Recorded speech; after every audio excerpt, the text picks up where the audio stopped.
Welcome to my YouTube channel. ನಾನು ಮಾಡ್ತಿರೋ first recipe colourful rainbow fruit salad. Friends, ಇವಾಗ rainbow fruit ಸ್ಯಾಲಡ್ಗೆ ಬೇಕಾಗಿರೋ ಫ್ರೂಟ್ಸ್ ಅಂದರೆ ಪಾಪಾಯ,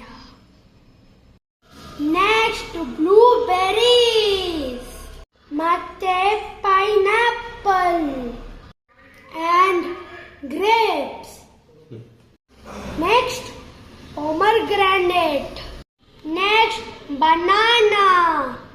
ಫ್ರೆಂಡ್ಸ್ ನೋಡಿ ಫ್ರೆಂಡ್ಸ್, ಇವಾಗ ಫ್ರೂಟ್ಸ್ ಕಟ್ ಮಾಡಿ ಆಗಿದೆ. ಇವಾಗ let's do the salad. Friends, ಇವಾಗ ಸ್ಟಾರ್ಟ್ ಮಾಡೋಣ ಅವರ್ ವ್ಲಾಗ್. ಬನ್ನಿ ಫ್ರೆಂಡ್ಸ್, ಇವಾಗ ರೈನ್ಬೋ ಥರ ಡಿಸೈನ್ ಮಾಡೋಣ.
Colorful rainbow fruit salad is ready. And ivaga colorful rainbow fruit salad is ready.